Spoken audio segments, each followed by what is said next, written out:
$550 в месяц. За эти деньги я пошел и купил себе первые кроксы. Зарплаты очень сильно урезали, людей начали увольнять. Сколько я зарабатываю?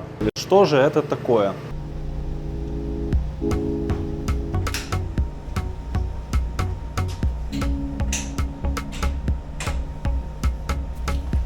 Доброе утро! Всем привет, дорогие друзья! Добро пожаловать на канал. Меня зовут Руслан, это морской влог и рабочий день судового повара. Первым делом кофеек. У нас, кстати, новая кофемашина. Да, мы купили кофемашину. Ставлю видео, когда мы ее покупали.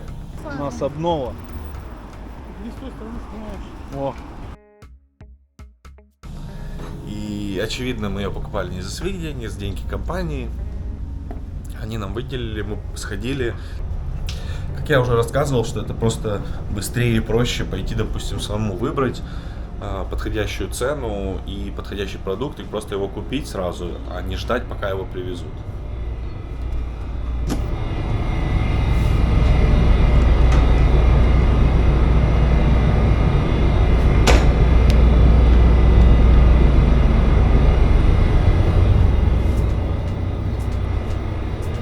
Вот такая вот красотка.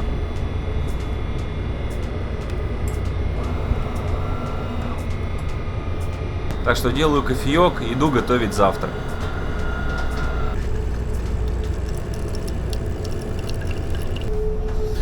И у нас, кстати, по той же схеме скоро будут 2 судовых велосипеда, чтобы можно было проще добраться до магазина, что-то купить, либо просто прогуляться. Должно быть какое-то развлечение, и мы решили, что это будут велосипеды.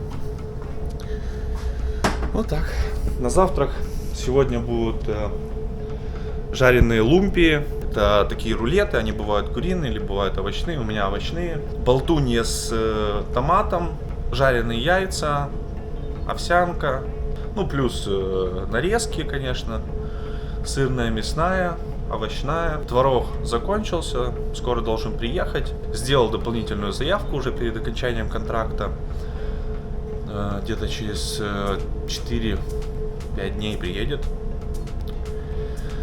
Вот, и в принципе все. В этом видео покажу вам завтрак, обед, ужин, поотвечаю на ваши вопросы, немного расскажу вам интересных историй. Ну и будем работать.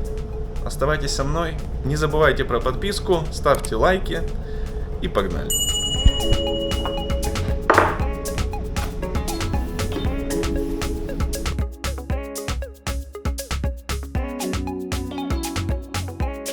Каждое утро начинается также с того, что я убираю столы, подметаю и мою палубу. Затем приступаю к готовке.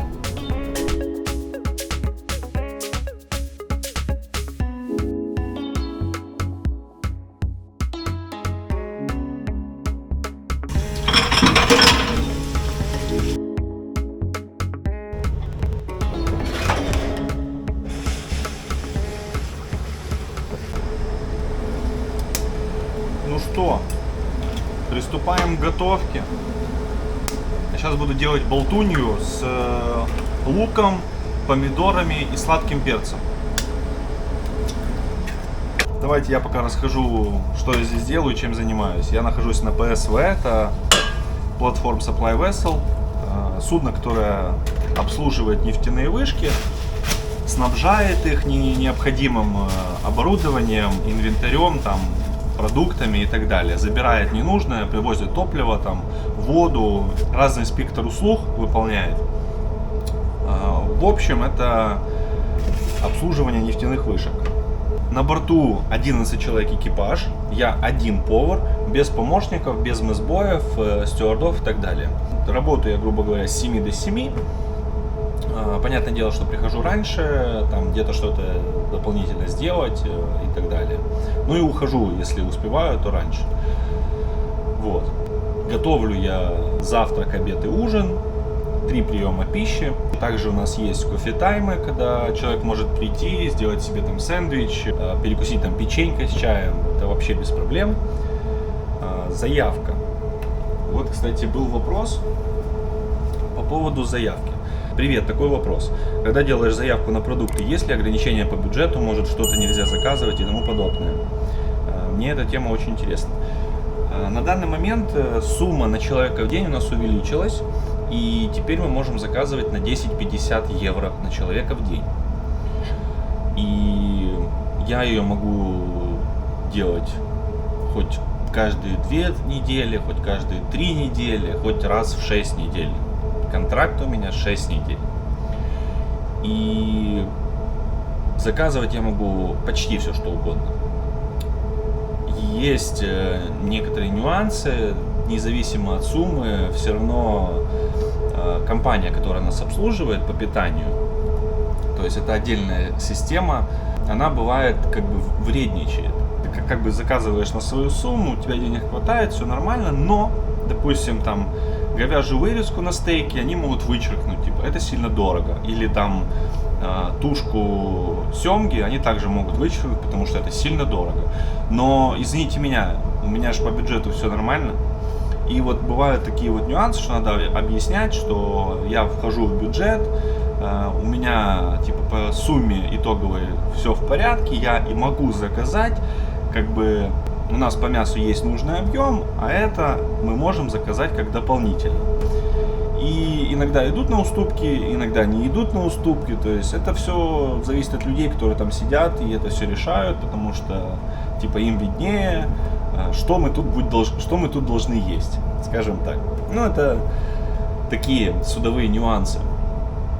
Вот. И заявку я оформляю, как и меню, сам. Утверждает это все капитан. И дальше уже идет в работу, отсылается в офис и рассматривается уже компанией на дальнейшую ее обработку. Может ввести рубрику «Ответ на вопросы». Напишите, если вам это интересно. Буду как бы вставлять определенный фрагмент в видео, там, где я отвечаю на ваши вопросы. Яйца разбил. Надо принести еще помидоры, сладкий перец и лук.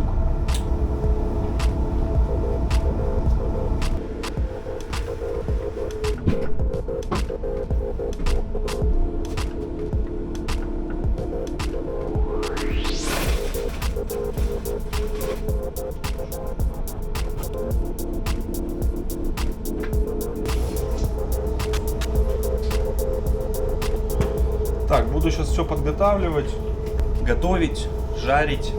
И надо еще поставить бекон в духовку и французские багеты.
Завтракают примерно около 5 человек, но если, допустим, какого-то ингредиента не хватает, ну то есть там сосисок, яичницы и так далее, это все я могу дожарить в любой момент. Поэтому не надо писать, что это прям гипер мало для 200 человек. Нет, завтракают 5 человек всего, остальные сейчас отдыхают, поэтому такой и объем.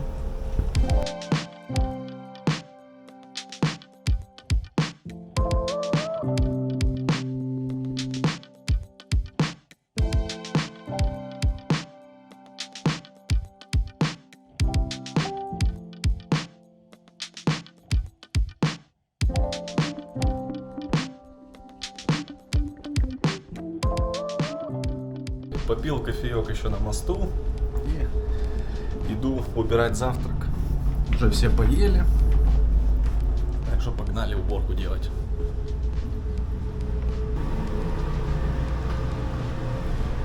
Что тут у нас происходит? Работа идет полным ходом. Кстати, я показывал вам наш спортзал? Не помню. Идем покажу. Заодно прогуляемся немного по судну. Тут у нас месс-рум, зона отдыха, телевизор. Там можно во время перерыва отдыхать. Тут митинги раз в неделю проходят, то есть общаемся о безопасности, о разных ситуациях, какие могут возникнуть, либо возникли на других судах. Это все проговариваем, тренируемся, новости компании обсуждаем и так далее. Идем вниз. На нижней палубе находится прачка. Здесь у нас changing room, то есть зона, где переодеваются матросы, механики. Также здесь раздевалки. И вот прачка. Вот прачка, мои полотенца уже посушились. Так, обязательно надо чистить фильтра.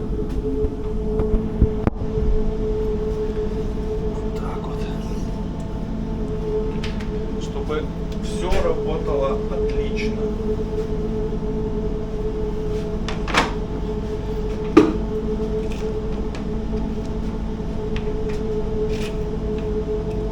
Так. Замечательно. Здесь у меня находится химия, тряпки для швабры чистые, моющее средство разное. Так, здесь также химия, мыло, софтнер, антисептики, мыло для рук, жидкое. Здесь полотенца, постельное, наволочки.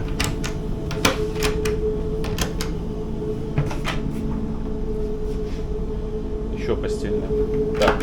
Эти кнопки, кстати, это замки, ну, для тех, кто не знает. Вот так вот это происходит, чтобы во время качки двери сами не открывались. Двери рундуков. Так, здесь стиральные порошки, также софтнер, мусорные пакеты, ну и так далее. То есть такое. Пылесос, также гладильная доска, утюг, тут как бы все есть.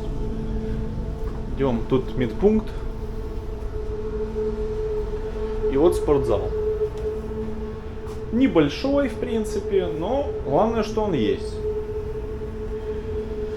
Периодически сюда захаживаю, тренируюсь, но поймать хорошую погоду здесь... Поймать хорошую погоду здесь проблематично, поэтому хожу сюда реже уже. Ну и плюс, обычно я ходил в спортзал в обеденное время, ну точнее после обеда, то есть это где-то с часу до 3. И так как есть небольшая качка, ну во время такой погоды не побегаешь особо, а в основном я бегал на дорожке, то я занимаюсь монтажом видео для вас. Вот так вот. Есть такой велосипед. Вот эта вещь хорошая, универсальная. Ну и блины, гантели, то есть в принципе все присутствует. Если чего-то нету, допустим, что-то надо, это можно дозаказать, вообще не проблема. А здесь аварийный выход на склад, на другой склад. То есть можем пройти, ну идемте пройдемся. А сейчас тряпки заберу и пройдемся. Выход на склад, который находится на палубе с камбузом.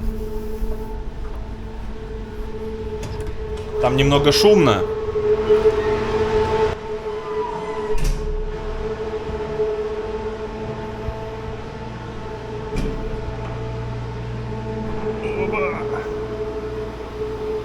Вот так вот. Тут питьевая вода, соки, хлопья, туалетная бумага, полотенце для рук, ну и инвентарь, который на всякий случай, ну, который я чаще всего не использую, но он здесь есть, недалеко от камбуза, для того, чтобы, если при необходимости, его можно было использовать.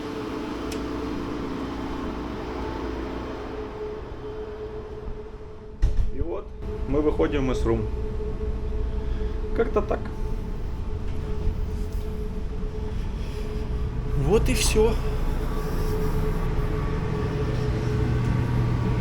Можем также сходить сейчас на палубу. Пока есть время немного, покажу вам еще палубу. Палуба также находится внизу. Можем по настройке сходить, я думаю. Так, выходим.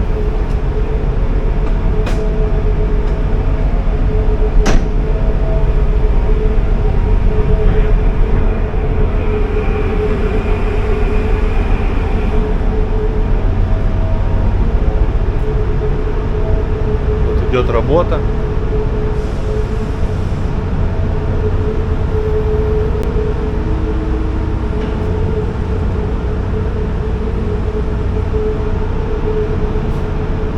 Шлюпка.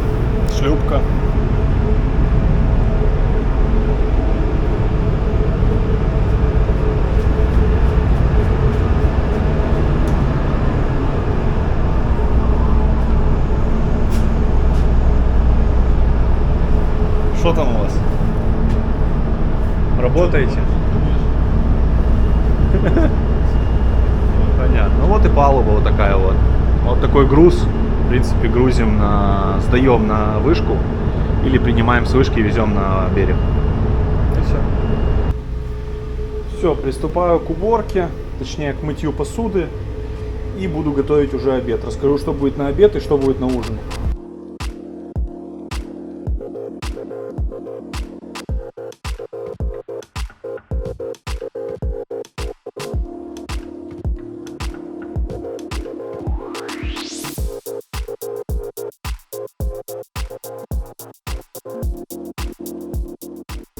Итак, сегодня на обед будет куриный суп с овощами, тортильи с чили кон карне, запеченная говядина с триплоен, и также сделаю два соуса. Это будет а-ля демигляс на говяжьем бульоне, я его просто загущу мукой, и также сливочный соус, обалденный универсальный соус, который можно использовать и под курицу, и под рыбу, и под свинину. Я его сделаю под тортильи. Он готовится на основе йогурта и кефира. Так что дальше я его покажу. А сейчас я поставил воду с куриным филе, буду варить на суп. Также где-то часов 8 я уже поставил, где-то 40 минут назад я поставил запекаться говядину, чтобы к обеду она была уже готова на 160 градусов. Мариновал я ее в соевом соусе, горчице, базилик, соль, перец и чеснок. Вчера я ее замариновал, сегодня запекаю. Она как раз за ночь промариновалась. Получится обалденнейшая, бомбезная и очень нежная и сочная. Также на гарнир будет запеченный картофель с брюссельской капустой под сыром и беконом, и салат с тунцом. А на ужин будет киш с курицей, шпинатом и луком порей, свинина с пастой а-ля стир-фрай и печеная цветная капуста. Как-то так. Также мне надо будет замариновать крылья на завтра. Я их сейчас разберу, замариную. Соевый соус, чеснок, орегано, розмарин, тимьян. И оставлю в холодильнике мариноваться до завтра. Плюс у меня сегодня будет обалденнейший десерт, который я покажу вам позже. Я его приготовил также вчера. Если понравится, захотите рецепт, напишите в комментариях. Вообще, по поводу рецептов, многие писали в комментариях, типа, нафиг нам твои рецепты, давай показывай нюансы работы и все, типа, рецепты твои никому не нужны. И напишите в комментариях, снимать вообще рецепты или они никому не нужны. Я Хочу узнать лично у вас, напишите свое мнение в комментариях, и уже отталкиваясь от этого буду дальше как бы пилить контент, записывать видеоролики, чтобы как бы нравились вам, потому что видеоблогинг и съемка роликов — это мое хобби. Я снимаю в свое удовольствие, но также, чтобы нравилось это вам, делюсь с вами своими интересами и показываю свою рабочую судовую жизнь. Так что напишите обязательно в комментариях, снимать рецепты или они нафиг никому не нужны. Кроме рецептов, очень интересно узнать о нестандартных решениях, когда приходилось выкручиваться из трудных положений, если они возникают, например, из-за неожиданной нехватки продуктов, или как приходится поступать, если какие-то продукты начинают портиться, и их нужно все сразу реализовать и тому подобное. Ведь не может быть такого, чтобы все проходило гладко вдали от цивилизации. Хороший вопрос. Смотрите, на данный момент я заказываю продукты четко те, которые мне необходимо на период времени, который мне нужно. То есть на 2-3 недели. То есть необходимые, допустим, там мука, рис, там крупы разные, специи я заказываю на 6 недель. А свежие, там салаты, овощи, фрукты, те, которые скоропортящиеся, я заказываю на 2 недели. Я могу во время захода в порт сходить в магазин, докупить необходимые мне продукты, как я обычно это делаю, например, там с сыром, или, например, какие-то свежие продукты, там листы салата или помидоры. То есть в этом нет никакой проблемы, это допускается. Вот, так что в этом случае все нормально. Стараюсь заказывать так, чтобы продукты не портились. Если продукт уже испорчен, я его не использую, я его выбрасываю, потому что это опасно. Мы находимся, грубо говоря, в замкнутом пространстве. У нас здесь нету фактически доктора, у нас есть офицер, выполняющий обязанности доктора в случае необходимости. Вот. И поэтому за здоровьем надо следить здесь прям основательно. Если продукты уже, допустим, там, я понимаю, что помидоры начнут уже портиться там через 5 дней, да, а у меня их осталось очень много, то я использую, либо готовлю те блюда, которые предполагают использование в больших объемах того или иного ингредиента. То есть, например, там рататуй, где положу больше помидор, чем обычно, или помидоры по-итальянски. Что-то вот в этом роде. И меню я составляю, как я уже говорил, сам, и капитан его подтверждает. И я его подбираю таким образом, чтобы у меня все продукты вырабатывались до того момента, как они испортятся. Ну, конечно, бывает такое, что привозят, например, какие-то там огурцы уже подвявшие, и они долго не доживут. Ну, и приходится, да, их утилизировать. Понятное дело, я их не использую, я их не выдаю, потому что я уже говорил, за здоровьем на судне надо следить. И тем более я ответственный за здоровье экипажа, за сытость экипажа и так далее. По поводу нестандартных ситуаций, которые у меня возникали. Были, конечно, моменты, истории у меня уйма в этом плане. Работал я как-то с капитаном, это был мой первый офшорный опыт. И на переходе, я уже рассказывал эту историю в одном из роликов, но я думаю, многие из вас этого не видели.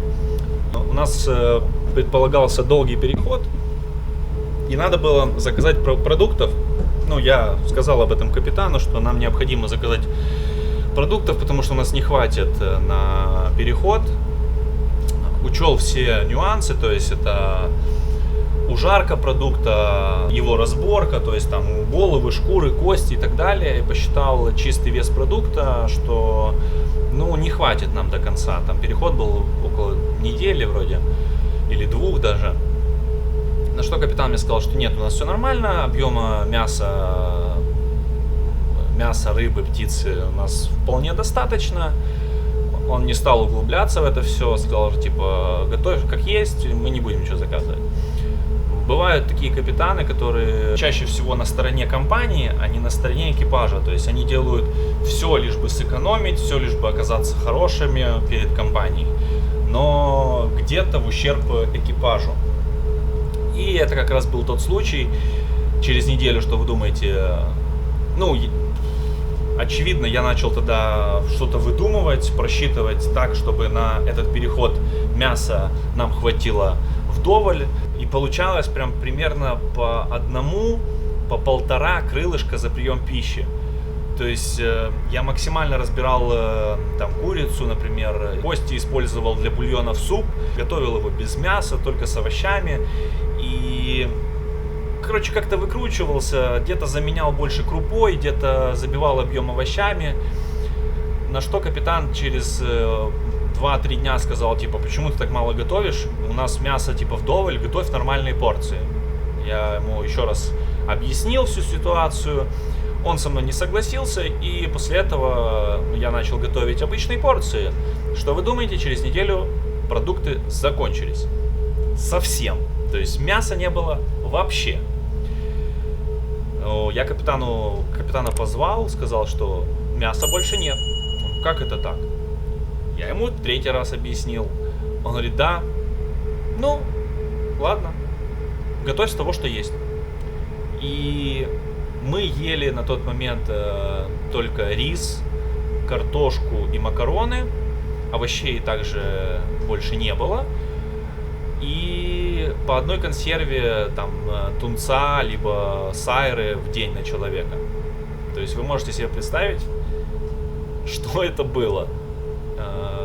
Капитана тогда, конечно, экипаж хаял очень сильно, но он такой, ну, что я могу поделать, такая ситуация. Ну, хотя можно было что-то поделать. Либо послушать меня, когда я говорил заказать продукты, либо сделать, распределить эти продукты до конца перехода. Но я, типа, молодой, неопытный, типа, что мне тебя слушать, я ж капитан. Ну, что мы в результате имели?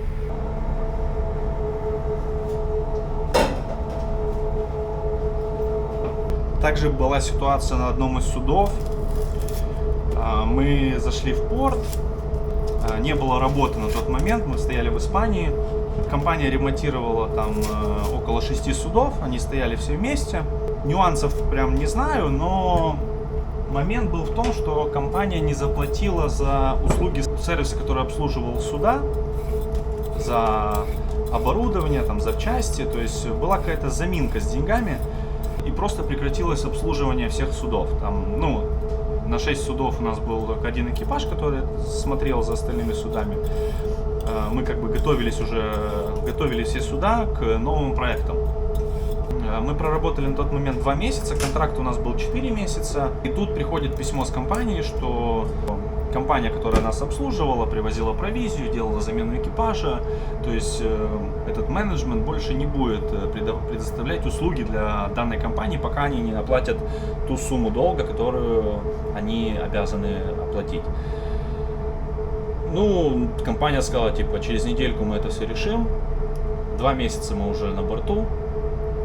Через месяц компания также говорила, что на следующей неделе все решится. Через 2 месяца она уже прям все завтра. Ну, вы понимаете, 2 месяца без провизии.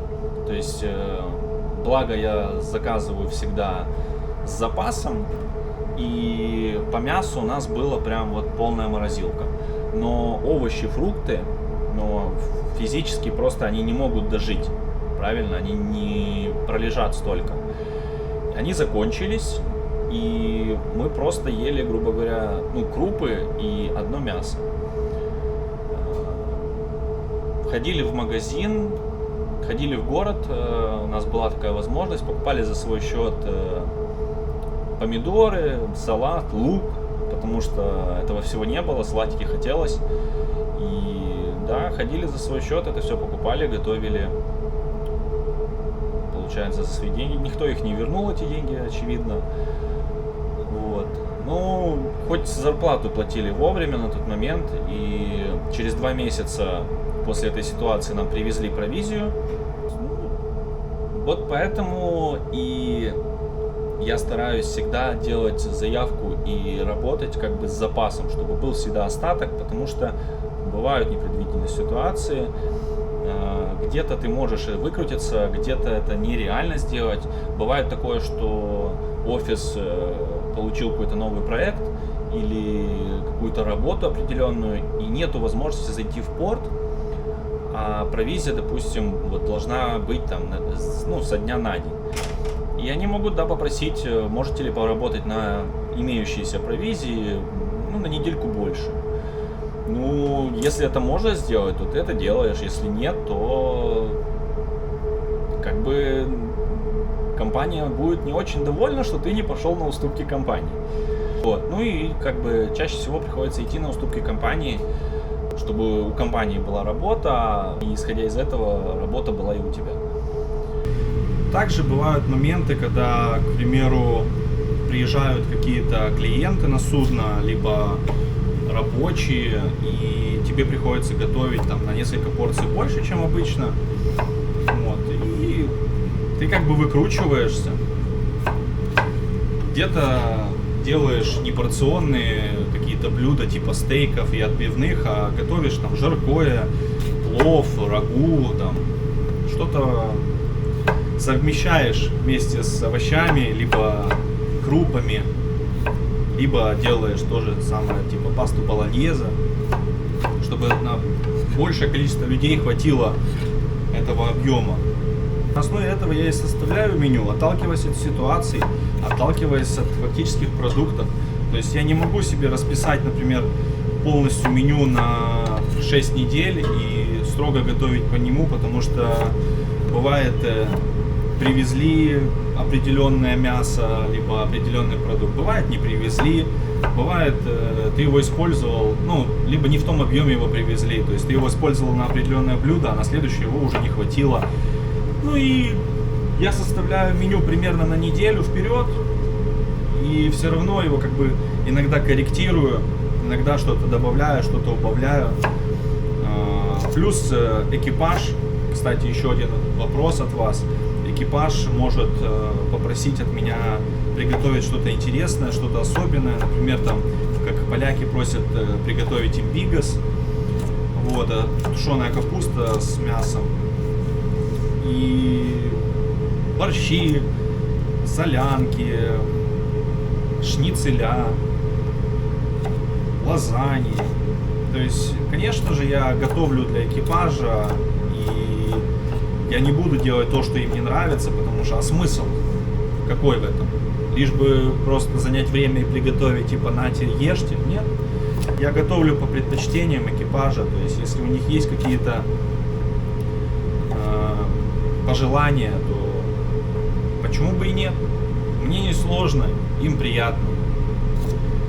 За этим я сюда и приехал, чтобы работать, как бы мы работаем в коллективе, где-то они мне помогли, где-то я им помог. Вот то же самое с пельменями, или там, допустим, мы недавно делали еще чебуреки, тоже вместе стояли, лепили. Так и время проходит быстрее, контракт веселее, и команда становится сплоченнее как-то. Разногласий, по сути, не должно быть на судне, и как бы конфликтных ситуаций надо избегать, потому что, повторюсь, что мы находимся в замкнутом пространстве, определенный период, и ты не можешь поругаться и потом вечером пойти домой себе отдохнуть, отвлечься, успокоиться. Нет, ты идешь в каюту, в ту же замкнутую каюту, себе сам по себе и так далее. То есть, поэтому агрессии, как бы, я считаю, на судне не должно быть. Вот. И поэтому работаем все сплоченно в коллективе.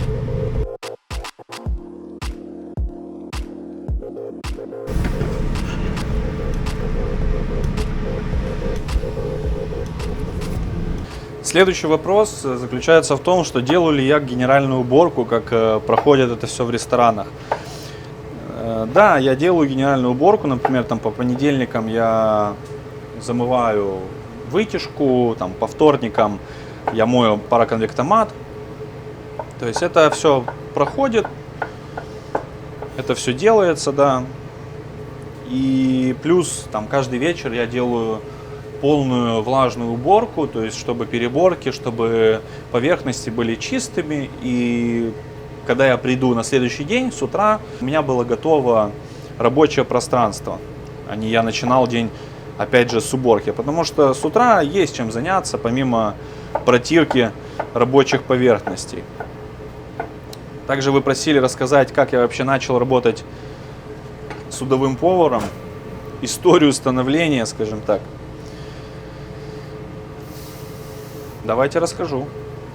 В 2013 году я поступил в поварское училище номер 26 на Пушкинской, угол Жуковского. Мастер у меня была Лариса Петровна, замечательнейшая женщина, очень опытный мастер, шеф. И она научила нас очень многому, как и по кулинарии, так и по жизни. То есть направляла нас на путь истины, скажем так. Потому что все молодые, дурные, у всех, когда поступали, была мечта зарабатывать поваром 5000 гривен. То есть это было что-то там нереальное на тот момент, потому что мастера говорили, что это зарплаты на тот момент вроде как су-шефа, старшего смены. Потому что средние зарплаты там были на тот момент где-то 2,5, 3,5, ну где-то 3000 гривен была средняя зарплата. А вот в дорогих ресторанах уже, да, уже старшие смены, су-шеф получали там от 5000 гривен. И была мечта, стремились к ней, учились. Меня направили на практику в 5-звездочную гостиницу «Бристоль», которая находилась как раз возле училища. Там тоже познакомился с шефами, с поварами, которые вложили в мое образование. И ходил с ресторана в ресторан, учился, запоминал техники, запоминал вообще как специфику работы в ресторане. Я еще не знал тогда, что такое судовая роль, что такое судовой повар. Не представлял, потому что как бы на втором курсе только вроде начал работать уже полноценно за зарплату. А нет, это было после первого курса, в летний сезон. Я тогда пошел работать в ресторан «Причал номер 1». Это была моя первая работа официальная поваром. И получал я тогда 1500 гривен где-то. Я помню, за эти деньги я пошел и купил себе первые кроксы. Да. Хотел себе кроксы, и не обычные кроксы, а закрытые, такие как мокасины. Если найду, вставлю фотографию. И после этого уже устраивался на работу сам, работал в ресторане «Свеча», в ресторане «Жоржик». И в «Жоржике», кстати, я познакомился со своей будущей женой. Во время «Жоржика» я задумывался уже насчет рейса, потому что как бы не зря же я учился на судового повара. И нашел вакансию, там брали без опыта, пошел работать месбоем, то есть помощником повара на Балкер. На Балкере было 24 человека, повар, месбой и стюард были на камбузе. Стюард накрывал на стол офицерам, то есть офицерскому составу, а я рядовому составу. Контракт у меня был 6,5 месяцев. Первый раз, конечно, это можно было с ума сойти, но это надо было прочувствовать, это надо было пройти. После этого я пришел с рейса, открыл свой бизнес. И после открытия бизнеса и предложения выйти за меня моей нынешней жене, я начал уже искать следующую работу, рассылая свои CV. Понятное дело, опыта никакого, можно сказать, так как один контракт это ничего. И мне написала компания, которая занималась тамкерами. Предложила работу. На тот момент очень хорошая зарплата, потому что получал я месбоем $550 в месяц. а тут мне уже предложили 1500. На тот момент это была средняя зарплата, потому что я начал работать именно в тот момент, когда зарплаты в море упали. Вот. В офшоре тогда был вроде кризис, зарплаты очень сильно урезали, людей начали увольнять, то есть работу было очень тяжело найти, и я тут весь такой: здравствуйте, красивый, хороший, возьмите меня на работу. Об офшоре я тогда еще даже и не думал, мне бы тогда уйти хоть куда-то было. И ушел на танкер, работал на танкерах, где-то контракта 4. После первого контракта мне повысили зарплату до 2000, а в дальнейшем до 2200. И у меня была зарплата на $100 меньше, чем у второго офицера на этом же судне. То есть я не знаю, как они так считали и оценивали работу второго офицера и обычного повара, но так было. И экипаж был вообще прям мизерный, то есть 9 человек. Тоже вставлю видео, у меня есть какой-то маленький камбуз был. У меня каюта сейчас больше, чем там камбуз был. И посреди камбуза была лампа, об которую я постоянно бился головой. Потому что, ну, блин, ты разворачиваешься, идти в другую сторону, и тут сразу вот так вот лампа. Очень было неудобно, непривычно, некомфортно, но работать надо было. Кидало просто ужасно, голова-ноги было чуть ли не каждый день. Таблетки не спасали. Ну вот сколько я не пытался привыкнуть, ну не получалось. И приходилось бегать в туалет и дальше продолжать работать. То есть суровые морские северные условия. Да, я тогда тоже работал в Северном море. Это была жесть, конечно. Но ничего, учился, как бы набирался опыта. В основном все вот эти вот судовые моменты, нюансы я как бы сам изучал, а базовые знания я уже приобрел в училище. И если у вас даже нет никакого образования, но вы любите готовить, это вообще не проблема. Просто изучайте разные рецепты, читайте разные книги, технологию приготовления, и у вас все получится. А вот по поводу офшора, мне пишут, что типа, как попасть в офшор? Без опыта никак. Да, звучит это глупо и странно, но это так и есть.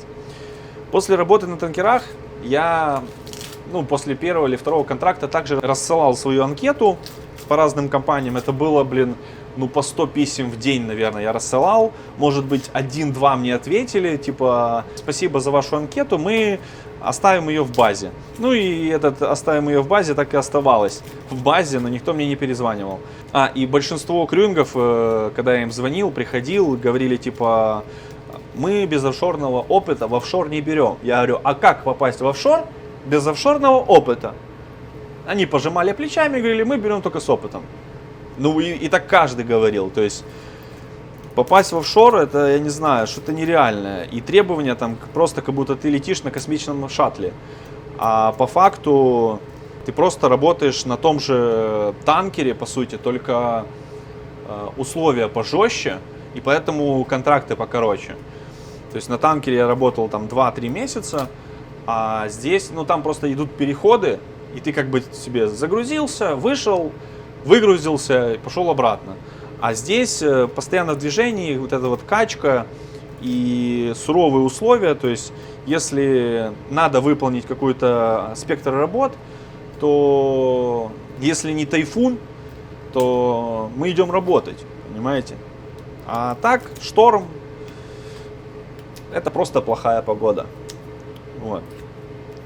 И именно поэтому короткие контракты в офшоре, потому что сложная работа.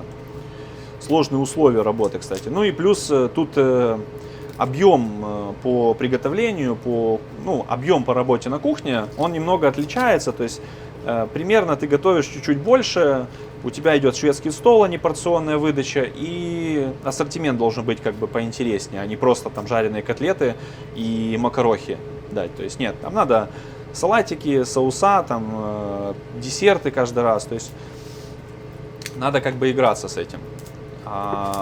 Должно быть разнообразие, должен быть ассортимент, это все должно быть.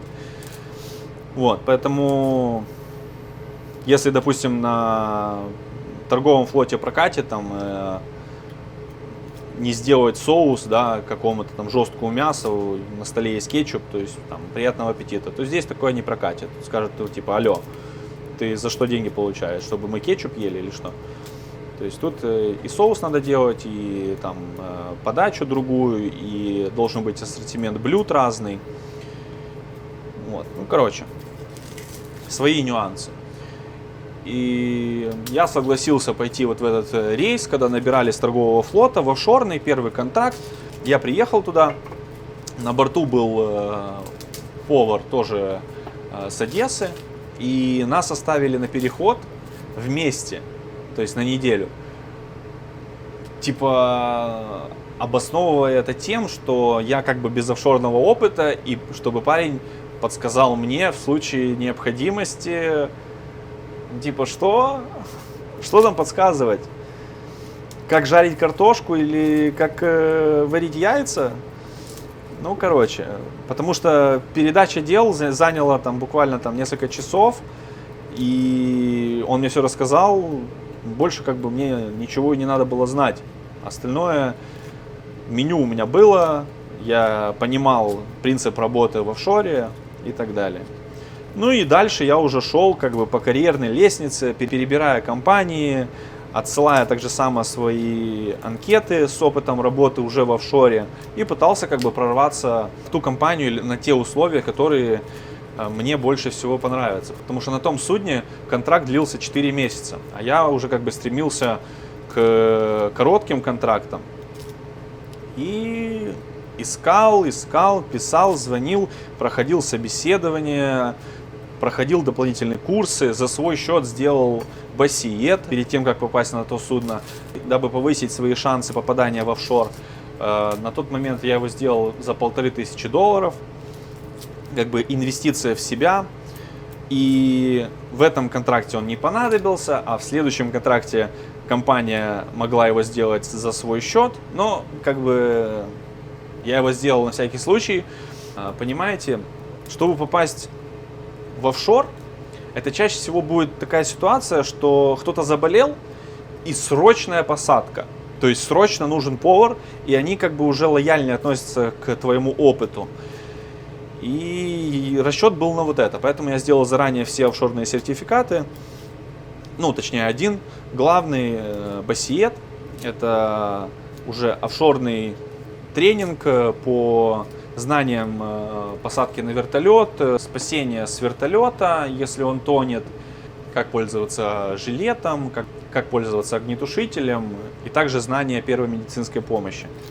Ну и так и шел, искал, перебирал, набирался опыта, набирал себе стаж, и уже как бы больше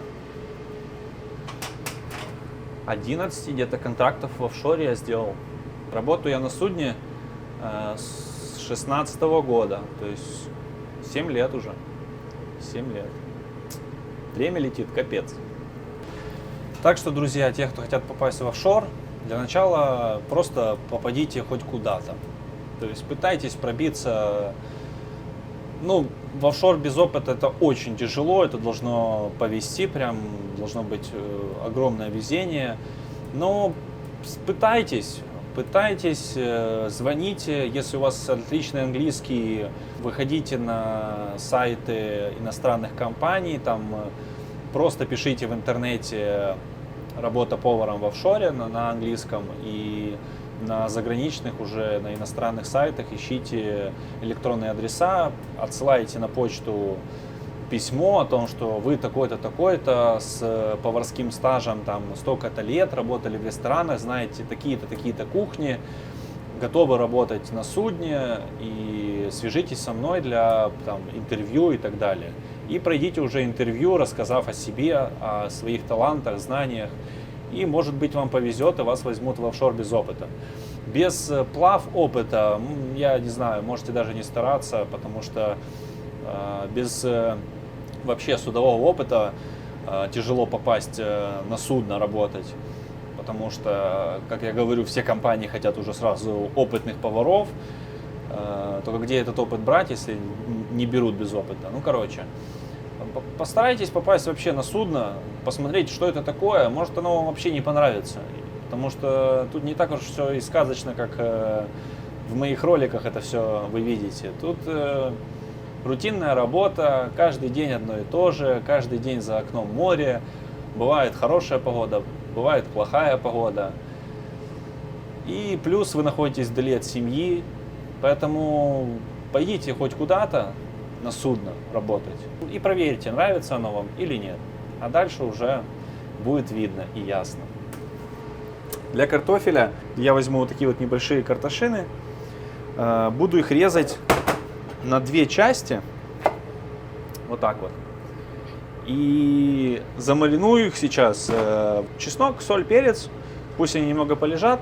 Запекать я это все буду отдельно. Брюссельская капуста у меня мороженая, поэтому я запеку картофель. Затем добавлю уже брюссельскую капусту, так как она готовится быстрее. В конце пересыплю это все уже в гастроемкость, которую буду подавать. И засыплю это все беконом, сыром и допеку уже до золотистого цвета сыра. Суп варится, чили кон карне жарится, поэтому буду подготавливать картошку. Следующий вопрос, который интересует, мне кажется, большую часть моей аудитории: сколько я зарабатываю. Судовой повар на данный момент в торговом флоте, как я на сегодняшний день видел, получает в среднем $2500. В офшорном флоте зарплата идет посуточно, и она варьируется от $60 в день до 250. Это я говорю про чиф-кука, то есть судового повара. Свыше 250 в день уже идет чиф-стюард, либо комбос.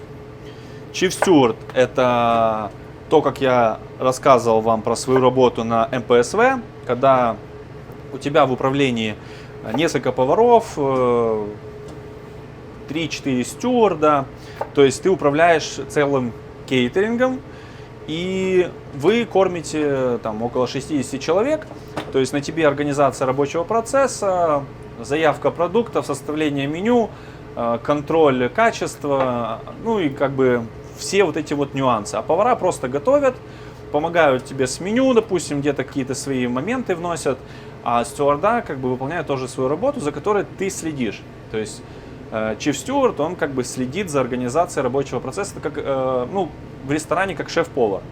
Чиф-кук — это старший повар, потому что бывает еще в офшоре кук, assistant cook, second cook, то есть второй повар или помощник повара. Он выполняет уже как бы второстепенные обязанности, помогает в приготовлении блюд повару и его как бы дальнейшие указания. А chief cook — это уже полноценно старший повар.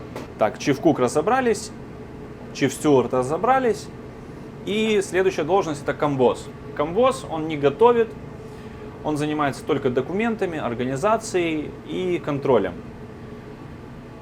Чаще всего он работает на нефтяных платформах, на огромных судах, передвижных платформах, это FPSO, там где уже больше 100 человек, там уже есть комбос, который полностью уже дает работу чиф-стюарду, чиф-стюард распределяет ее по остальным поварам и стюардам. То есть это уже как бренд-шеф получается, если смотреть с точки зрения ресторанного бизнеса. То есть комбос — это как бренд-шеф, чиф-стюард — это как шеф-повар, и чиф-кук — это как старшие смены, а кук или секонд-кук — это обычные, по сути, повара. Вот.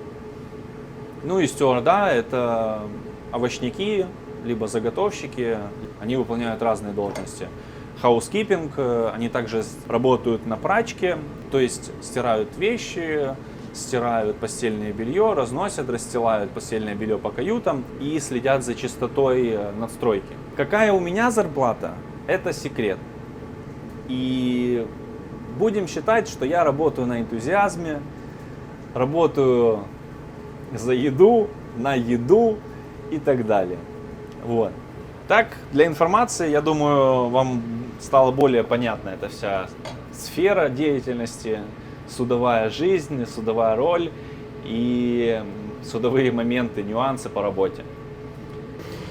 Вот, чили кон карне. уже готово. Сейчас буду заправлять. Суп также буду заправлять. Сейчас надо достать курицу, нарезать и закинуть ее обратно. Многие спрашивали, что же это такое? Это стационарная сковородка. Она включается, разогревается, и ты на ней можешь что-то жарить, тушить, варить и так далее. То есть это как обычная сковородка, только стационарная, на которой ты можешь готовить. Я ей не пользуюсь, она уже проржавела вся. Я даже не уверен, работает ли она вообще. Тем более для таких объемов, как у нас, она, смысла от нее никакого, потому что проще приготовить все на большой сковородке, либо в духовке. Просто занимает рабочее место. Честно говоря, я бы ее лучше убрал отсюда и поставил бы дополнительную столешницу. Это было бы намного комфортнее для работы, потому что бывает такое, что иногда надо поставить какую-то емкость или сковородку, убрать с плиты, а поставить ее некуда. И я ее использую как дополнительную поверхность. То есть вот так. Вот. Следующий вопрос. Случайно попал на ваш канал, очень интересно, но есть организационные вопросы. Когда вы кушаете, спите, не дай бог болеете, почему у вас не бьются стеклянные банки и бутылки на складе во время большой качки? С уважением. Смотрите, кушаю, сплю, в свободное от работы время. По поводу кушаю. У нас нет такого распределения, что я не могу, допустим, есть вместе с экипажем, вместе там, с офицерами, с капитаном. Нет, мы все вместе кушаем. Я кушаю, в принципе, в свободное от работы время. То есть, если, допустим, я приготовлю сейчас суп, я могу его насыпать себе, у меня есть время пойти поесть, например. То есть, такого момента, что строго по расписанию, у меня нет. Бывает, в обед, например, я хожу в спортзал после работы, и после спортзала уже я обедаю. Вот, то есть я себя насыпаю, откладываю и затем уже прихожу и обедаю. Просто я обычно ем мало, потому что в течение дня много пробую и, сами понимаете, за целый день наедаешься. Вот. А так, если ем, то бывает вместе с экипажем садимся за стол, все вместе кушаем. Бывает отдельно кушаю, там, если все поели уже, например, а я еще работал, то после всех уже иду и кушаю, насыпаю себе. Вот. Так же самое с завтраком. Я не готовлю отдельно себе какой-то там изыски и так далее. Я кушаю все то же самое, что и готовлю для экипажа, потому что таких каких-то сверхпредпочтений, что я могу себе приготовить что-то, какие-то изыски. Все изыски я готовлю для всех. То есть в этом нет никакой проблемы приготовить что-то интересное или вкусненькое для всех, чем просто отдельно готовить для себя. Это ж зачем? Я не вижу в этом смысла. Там ту же семгу, те же креветки, там так далее. Я готовлю для всех и кушаю потом вместе со всеми это. Почему посуда не бьется? Потому что у нас везде стоят ограничители, то есть вот такого плана дополнительные рейки, стеклянные бутылочки там с соусами, они лежат в пластиковых боксах, то есть оно ничего не выпадет, оно ничего не переворачивается. То есть за время работы ты уже понимаешь, какой предмет, допустим, куда переложить, чтобы он не скатился, чтобы он не вывалился, не выпрыгнул и так далее. Потому что шторм бывает разный, плюс офицеры предупреждают, если ухудшение погоды, либо, допустим, шторм какой-то будет и так далее. И я, например, вы видите, что использую резиновые коврики, они предотвращают скольжение посуды. И так же само все убираю, складываю на полки и в шкафчики, в ящички. Все должно быть как в супермаркете, но компактно. И так, чтобы оно как бы не шаталось, не билось, не трусилось. То есть все компактненько, плотненько должно быть сложено и должно быть удобно и практично.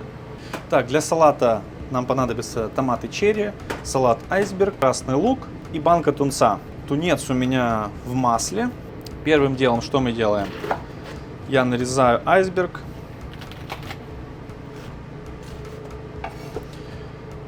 Так, произвольными кубиками, чтобы они, в принципе, смотрелись с нарезанными томатами черри.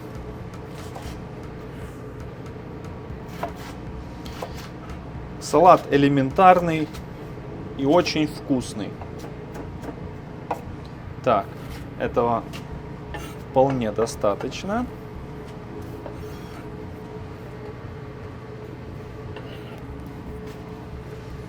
Вторую половинку так же само. Теперь томаты. Я их буду нарезать пополам. Теперь половинку лука мелкой соломкой такой. И открываю банку тунца. Тунец салатный, мелкими такими кусочками. Я его выливаю сюда.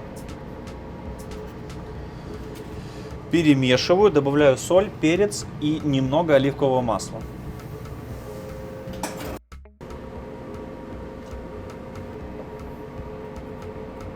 Все замечательно.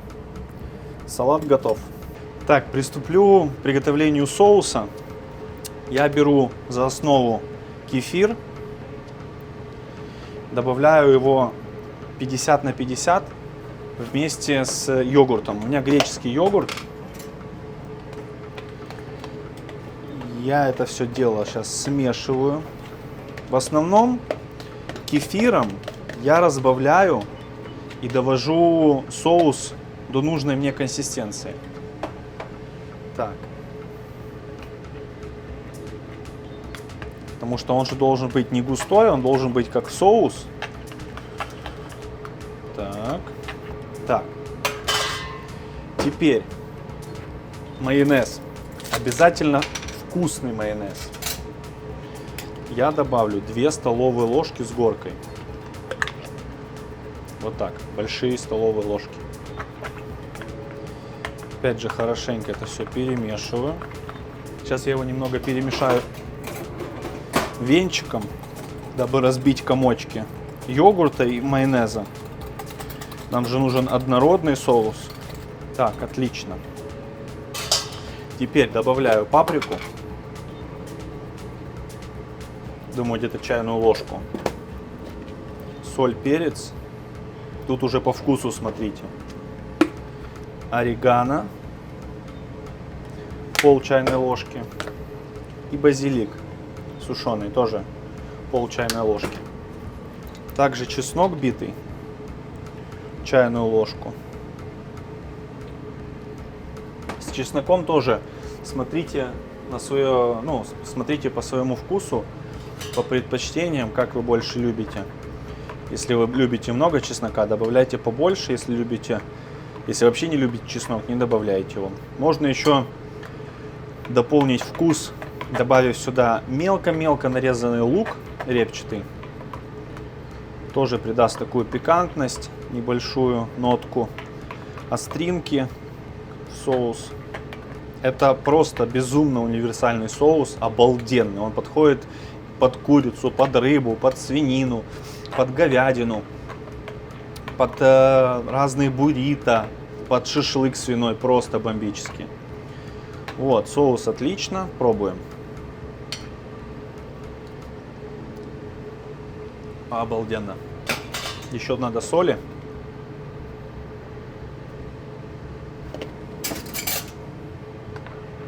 Чеснока как раз, соли немного больше с перцем. Вот. О, прям просто шикарно. Все, откладываю его в сторону. Сейчас буду закидывать картошку и собирать буррито. Картоха запекалась буквально полчаса при 160 градусах. И сейчас буду закидывать брюссельскую капусту, доводить ее до готовности, смешивать вместе с картошкой, засыпать бекон и сыр. А пока можно будет уже собрать буррито.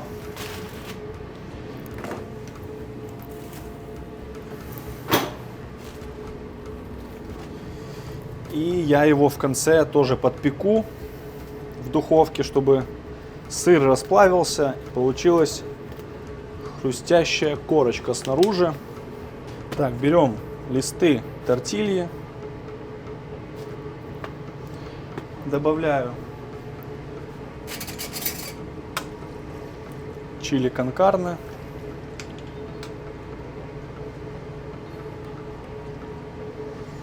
так вот. Немного сыра.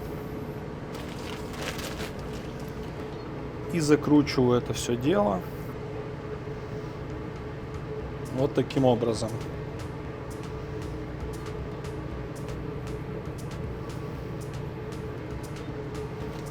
И делаю так с остальными.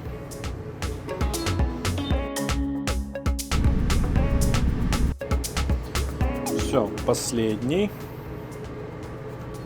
Отлично. Теперь выложил их на противень. Теперь в духовку буквально на 5 минут, чтобы подрумянить и чтобы сыр растопился. Плюс говядину можно уже нарезать. Все, заливаю говядину соусом.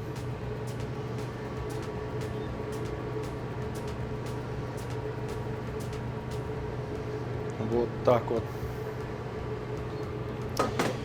И выдаю. Плюс смешиваю, пересыпаю, точнее, картошку к брюссельской капусте, засыпаю это все беконом и сыром и ставлю обратно в духовку. Подрумянилось и выдаю. А буррито уже готово, поэтому сейчас буду выдавать.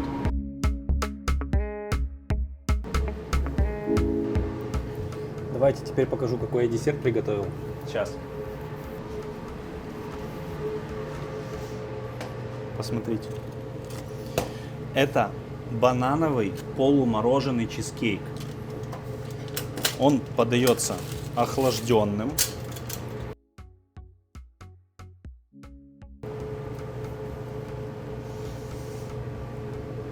Посмотрите,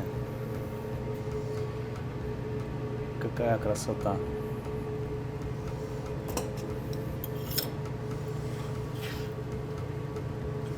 У него основа идет с шоколадом и печеньем.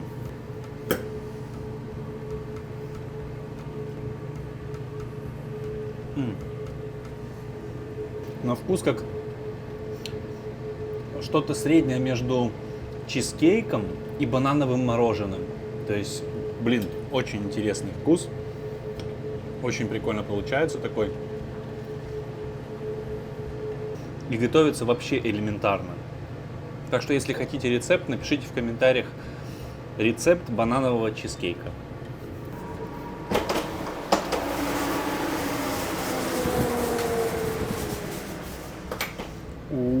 Смотрите. Картоха подрумянилась, бекончик, сыр. Обалдеть. Ну, представляете, насколько это вкусно? А готовится просто. Чаще. Обед отдал, приходит уже кушать, так что буду наводить порядок. Все поели, все убрал. Теперь возьму тоже перекушу и пойду на отдых до 3 часов. Буду монтировать видео. Там уже увидимся.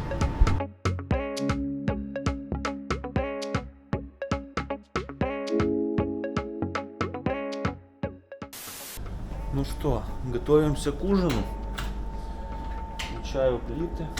Что-то погодка портится.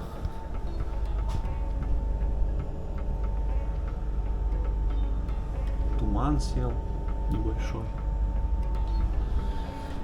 Ну чё, иду за кофе.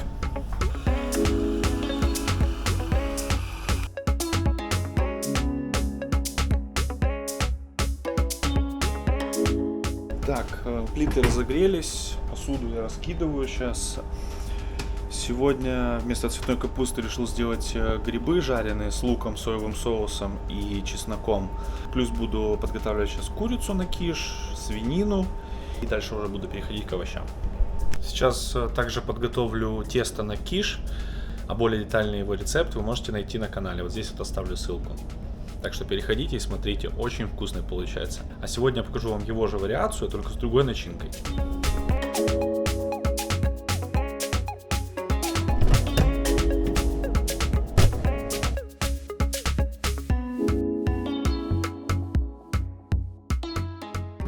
Так, курицу, свинину нарезал. Сейчас буду формировать тесто, форму, запеку его. Дальше вернусь уже к мясу и к начинке. Рабочая температура на камбузе.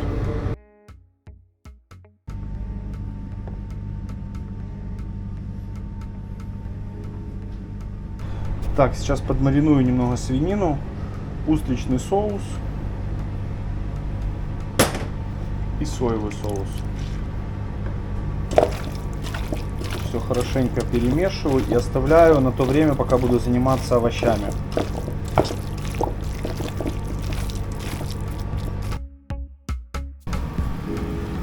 Все, подготовил начинку для пирога. Добавил сюда лук-порей, обжарил с куриной грудинкой и закинул сюда мороженый шпинат. Оно как раз протушилось, все разморозилось, растушилось, добавил соль, перец. Сейчас буду смешивать с заливкой и добавлять уже в форму, так как тесто уже выпеклось. Заливку я подготовил, и тесто также уже выпеклось. Так что выпариваю, смешиваю и ставлю выпекаться. Подготовил уже лук для грибов, грибы уже тоже нарезал. Их сейчас буду обжаривать, сковородку уже поставил разогреваться. Здесь овощи на свинину стир-фрай, то есть будет стебель сельдерея с морковью и перцем. Сначала обжарю свинину, уберу ее, затем на сковородке с маслом на большой температуре обжарю морковь с сельдереем и потом уже добавлю перец.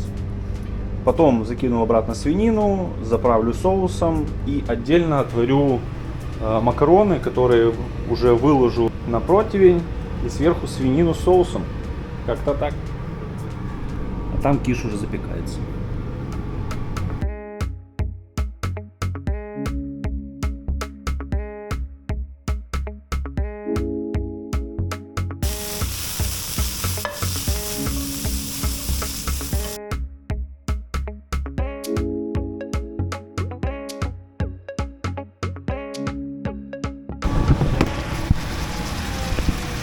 Добавил соевый соус, устричный, сладкий чили и чеснок. Все, можно снимать.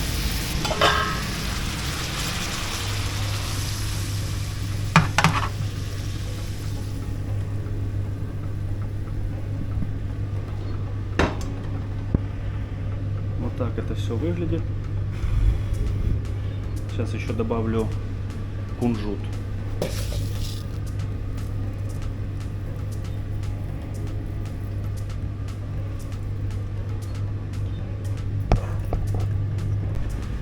Плюс вот такой вот замечательный киш. Сейчас буду нарезать и выдавать. Приятного аппетита. Вообще. Я уже предвкушаю этот запах. Нет, Нет. это Киш, привык. киш, киш. Киш-мыш. Киш-мыш. Какой такой киш-мыш? Где киш-мыш? Никакого шепротая. Как? Очень вкусно. Смотри. На здоровье.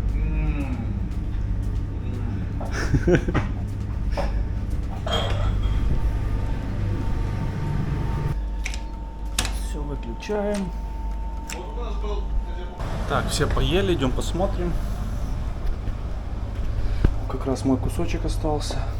Немного грибов, лапша ушла хорошо, салатик съели. Ну вот так вот, в принципе. И постоянно едят. То есть бывает где-то чуть больше остается, бывает полностью все доедают, когда понимают, что все взяли уже себе по порции и остается остаток, какая-то лишняя дополнительная порция, то если кто-то хочет, он берет себе и доедает ее. Так что буду заниматься уборкой, друзья. А вы не забывайте подписываться на канал, ставить лайки и писать ваше мнение в комментариях. Огромное спасибо вам за просмотр. Готовьте со вкусом, друзья. И до встречи в новом видео.